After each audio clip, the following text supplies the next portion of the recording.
अगर आपको सारी इंफॉर्मेशन सबूत समेत चाहिए, मेरे खिलाफ लगे सारे चार्जेस वापस ले लीजिए। तुम्हारी तलाश तो दुनिया के हर पुलिस डिपार्टमेंट को है। किस किस से बात करूंगा? আসন্ন 2025 সালে মুক্তি পাবে বহুল প্রতীক্ষিত সিনেমা ডন 3।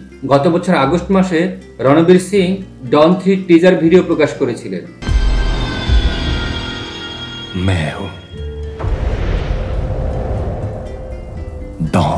কিন্তু জানেন কি, ডন ফ্র্যাঞ্চাইজির ডন চরিত্রটাকে নিয়ে এখন পর্যন্ত ঠিক কতবার রদবদল করা হয়েছে কাস্টিং এ? 70 দশক থেকে এখন পর্যন্ত বলিউডের যে কটি সিনেমা সুপারহিট হয়েছে তার মধ্যে অন্যতম ডন। डॉन को पकड़ना मुश्किल ही नहीं, नामुमकिन। 1978 সালে চন্দ্রা ভারতের পরিচালনায় অ্যাকশন ক্রাইম ঘরানা ছবি ডনে নাম ভূমিকায় অভিনয় করেন অমিতাভ বচ্চন। সালে জাবেদের লেখা কাল্পনিক চরিত্র ডন এবারই সাফল্য অর্জন করে ও সমালোচকদের প্রশংসা কুড়িয়ে নেয়। এরপর 2006 সালে অভিনেতা পরিচালক ফারহান আক্তার ছবিটি রিমেক বানান। তখনই ডন হয়ে পর্দায় হাজির হন শাহরুখ খান। कदमों में दुनिया है, इशारों पे किस्मत और बाहों में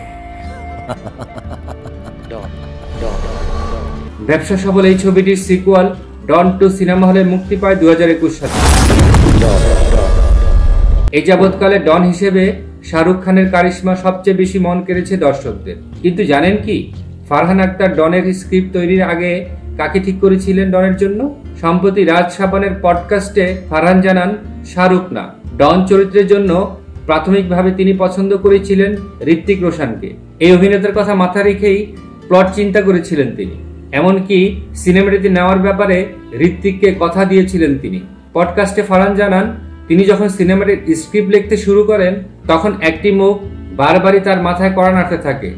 তিনি হলেন বলিউড বাদশাহ শাহরুখ খান। এরপর সিনেমাতে শাহরুখকে নেওয়ার ব্যাপারে ঋত্বিকের মতামত জানতে চাইলে ঋত্বিক জানান, ছবির জন্য যাকে পারফেক্ট মনে হবে তাকে নিয়েই যেন সিনেমাটি নির্মাণ করেন ফারহান। তারপরে ডন রূপে শাহরুখ খানকে দেখেছে দর্শকরা, যদিও সেখানে ক্যামিও দেন ঋত্বিক। ডন 2 এর সাফল্যের পর থেকেই তৃতীয় কিস্তি নিয়ে শুরু হয় নানা রকম গুঞ্জন। সব গুঞ্জনের সমাপ্তি টেনে ফারহান আক্তার গত বছর রণবীর সিংকে নিয়ে ডন 3 কাজ শুরু করার ঘোষণা দেন।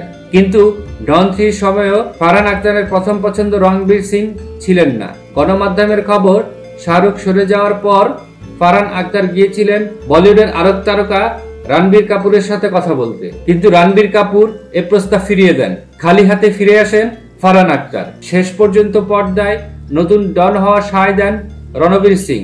অমিতাভ ও শাহরুখের পর ডন চরিত্রে রণবীরের উপস্থিতি ঘোষণায় দর্শকদের মধ্যে মিশ্র প্রতিক্রিয়া দেখা যায়।